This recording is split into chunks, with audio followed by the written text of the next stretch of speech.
আসসালামু আলাইকুম গাইজ। সকালে ঘুম থেকে উঠে দেখলাম বাইরে খুব বৃষ্টি হয়েছে। বাইরে গিয়ে দেখলাম চারদিক ভিজে। ভাবছিলাম কাল রাত থেকে খুব বৃষ্টি হচ্ছে, তো সকালেও হয়েছে। এবার আমি উঠে চা খেয়ে নিলাম। চা করেছিলাম র চা আর দুধ চা।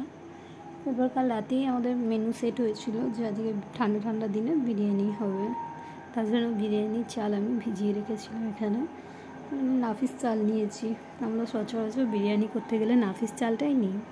এদিকে তোমাদের দাদা বাজার গেছিলো, বাজার থেকে বৃষ্টি পড়ছে বলে নিয়ে আমাদের গরম গরম কচুরি নিয়ে এসেছিলো। যেহেতু আজকে নাস্তার কিছু ছিল না বাড়িতে, সেজন্য আরও কচুরি নিয়ে এসেছিলো বৃষ্টি পড়ছে বলে।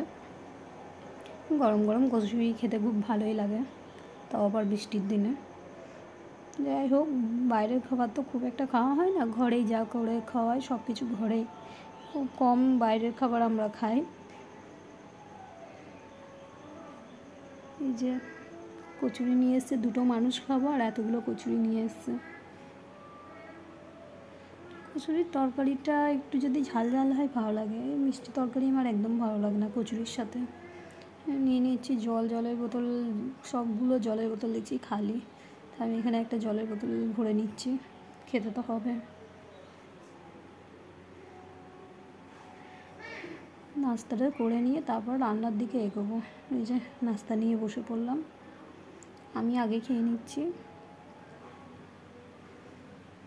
আমি কচুরি একটার বেশি দুটো খেতে পারি না, ভালো লাগে না খুব একটা। খেয়ে নিয়ে উঠতে হবে, কাজ সারতে হবে, রান্নার দিকে যেতে হবে। তাড়াতাড়ি করছি, খেয়ে নেই। এই যে আমার মেয়ে এখানে চাল নিয়ে ছুটাতে বসেছে। এরকম আমি বিরিয়ানির জন্য জল চাপিয়ে দিয়েছি। সব মশলা দিয়ে জলটা রেডি করে নিচ্ছি, ফুটিয়ে নেবো।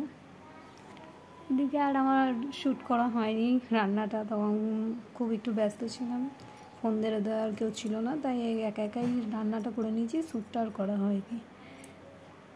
এখানে বিরিয়ানির সাথে স্যালাড, সাথে দই ছিল, মিষ্টি ছিল, সেগুলোও আর টাটা বাই বাই। দেখা হচ্ছে নেক্সট ব্লগে।